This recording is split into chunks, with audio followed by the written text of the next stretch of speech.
today's video, I'm going to be sharing with you my latest pinball pickup. That's right, I'm Mikey 2 Pins. Yet again, it's Stern Pinball's Jurassic Park Premium. Now, I bought this machine secondhand, and I'm glad I did, not just because of the money I saved, but because the previous owner spared no expense.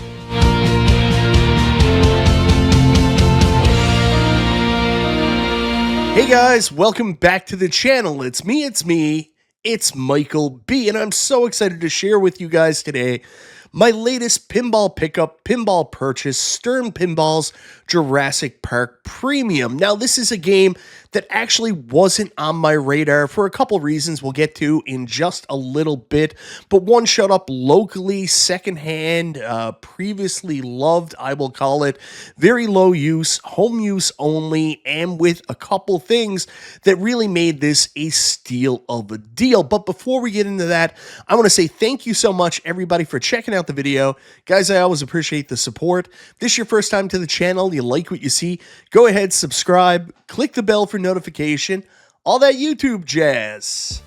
And so guys, here it is, Stern Pinball's Jurassic Park Premium, added to my meager pinball collection. I am yet again Mikey 2 Pins, but now I'm Mikey 2 Sterns, or Mikey 2 Premiums. So I'm going to be honest with you guys, for some reason, this machine was never on my radar. I had played Jurassic Park before and I thought it was cool, but I was always more allured by different themes. Even though I'm a huge Jurassic Park fan, something about this game just didn't sit right with me. We'll get into it when we talk about the DMD and like the video modes and stuff later, because it doesn't do the best job of integration with the source material. They kind of went in a different direction where they came up with their own idea of what the theme park should be. So I do have some issues with that. The other thing that I didn't love about this, and I want to talk about this first, is I was never a big fan of the art. Like all the other machines that I was really gung-ho about getting, whether it be Stranger Things, or Elvira's House of Horrors, also themes that I absolutely love, but I really like the art a lot more on those machines. Now, this machine was done by a guy by the name of Johnny Crap, at least that's what he goes by, and it's a bit of an interesting choice. I, of course, have come to like it a lot more now that it's in my possession. Once you buy something, like, you kind of force yourself to like it for whatever reason, but I'm going to be honest with you, I'm just not a huge fan of the art. I don't know if it's the color scheme, the art itself. I've just never really been super drawn to the art, specifically on the premium machine for Jurassic Park, and that kind of turned me away. I know it's stupid. This is regarded as one of the best games of all time, but for some reason, the art kind of pushed me away. It's not bad, it's just not what I kind of like when I see pinball art. Like, I love the art on Godzilla, but this is very different. But I will tell you, you will quickly forget about the art once you launch the ball with the plunger and get into the gameplay, because this is truly a very special game.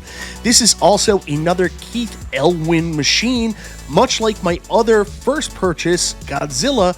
This is another Keith Elwin game, but it's also a very different game. That doesn't mean it's not fantastic.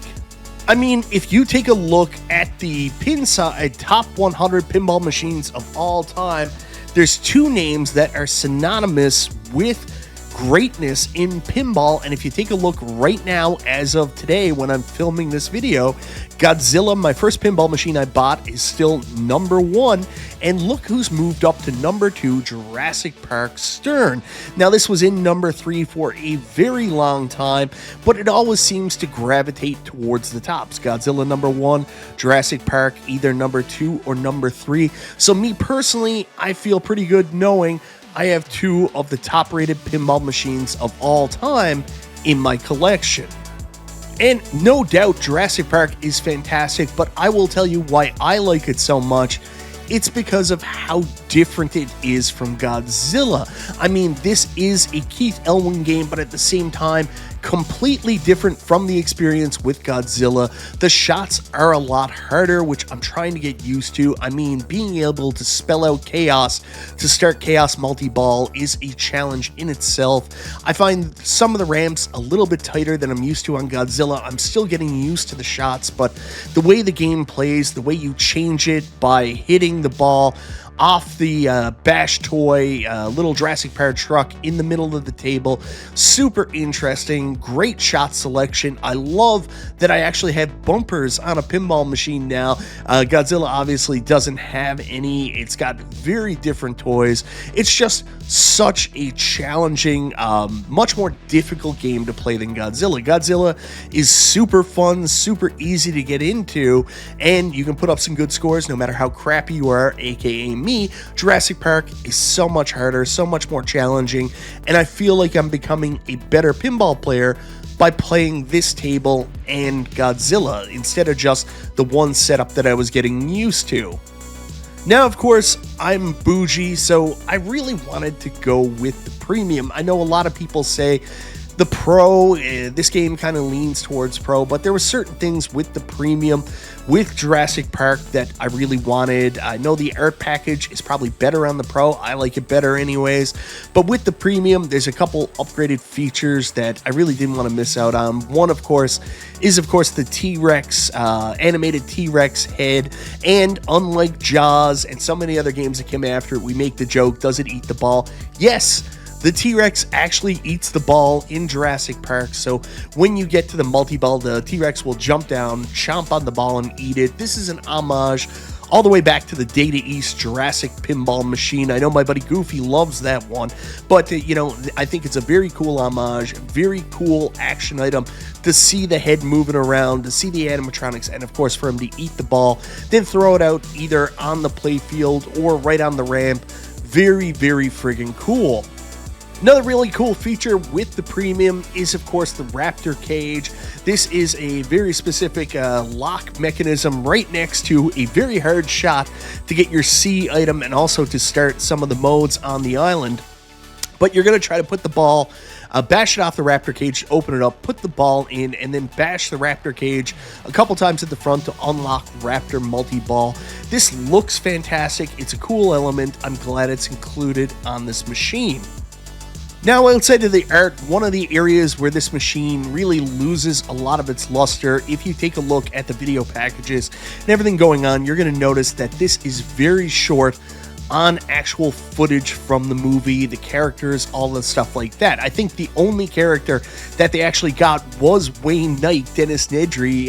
If you look at the playfield, he's the only character shown on it, so there's so many elements that are missing that I don't know if it was a designer's choice or if it was a financial choice, but of course Stern went in a different direction to talk about all the other people that worked at the park, and they kind of left so many things out of the movie. But at first, that's something that kind of turned me off, but at the same time, after playing for a while, I don't even notice the characters or the movie elements not being there. There is, of course, a fan-made code that you can interact or interject into the game that will actually add some of the movie elements that are missing. You figure it's a Jurassic Park game. It should have some of the elements of the movie, but believe it or not, the gameplay is just so good. It's got the theme. It still works even without those movie elements.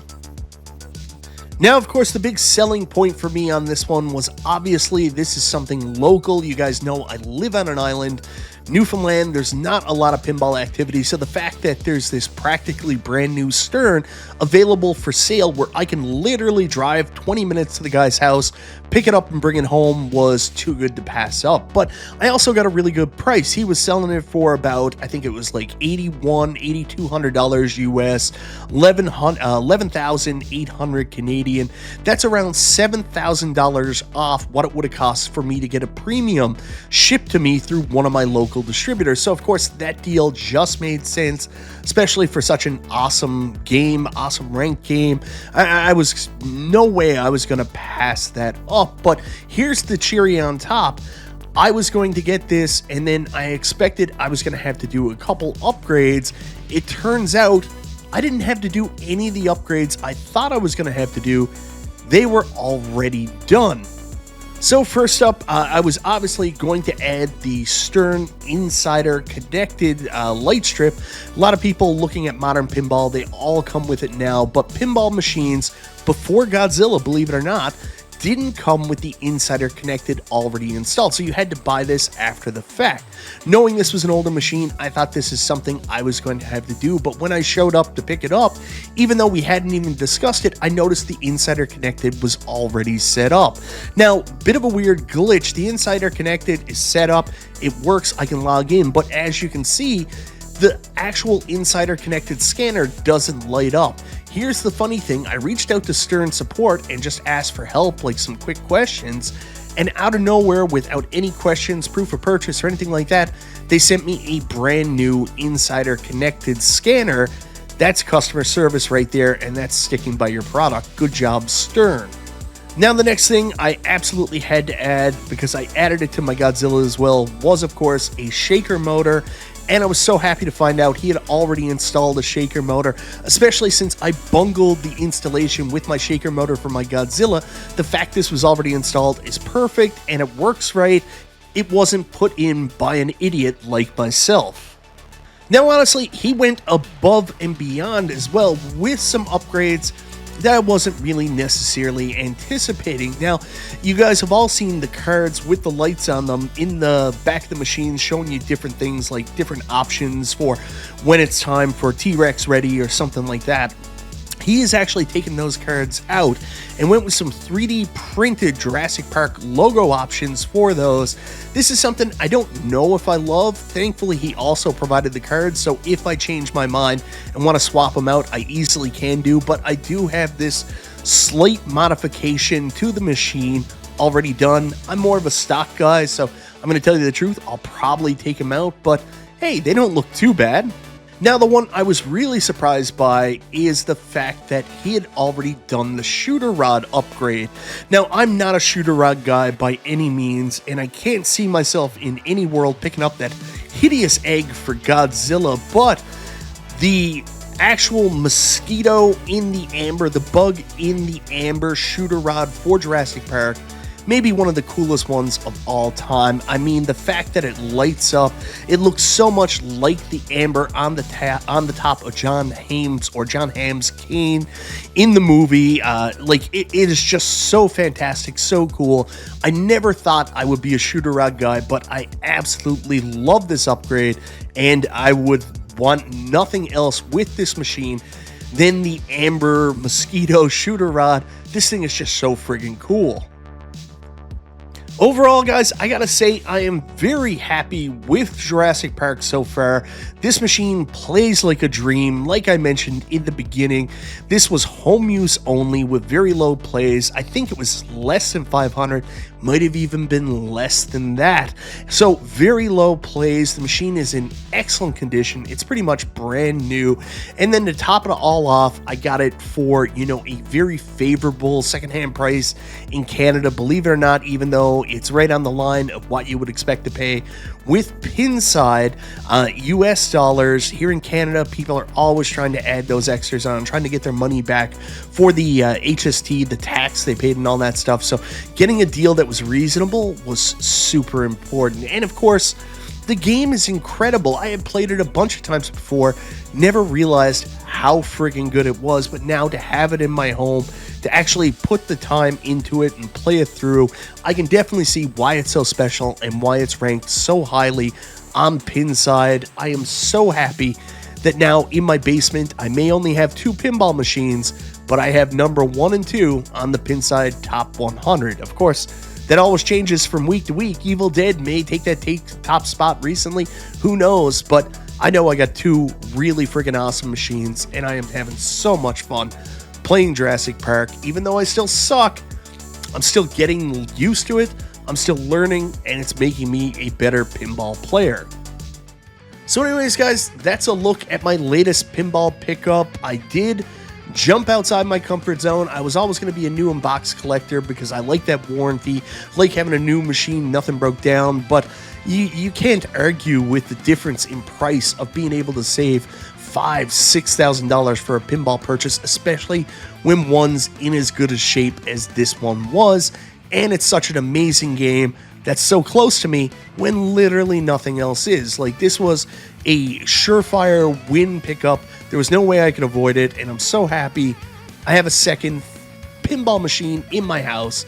Not only that, another theme that not only I love, but my wife absolutely loves. Like, honestly, Godzilla, Jurassic Park, she's in monster movie mayhem happiness right there. So very cool about that. Now, for me, am I going to do anything else with the machine? I'm not much of a modder. I like keeping the machines kind of stock and buying some of the official parts. The only thing I did with my Godzilla machine that I don't notice done with this machine is the art blades. But then again, I don't love the art. I still don't love the art for this machine. In my opinion, that's the biggest downside for the Jurassic Park Premium. So I don't know if I'm going to pick up the art blades, and they're an absolute frigging nightmare to install. So jury's out on that, but thankfully I bought it with everything else I would have wanted to do. Anyways, guys, let me know down in the comments, what do you think of my Jurassic Park Stern pinball pickup? Did I make the right move? Did I add an awesome pinball machine into my limited rotation?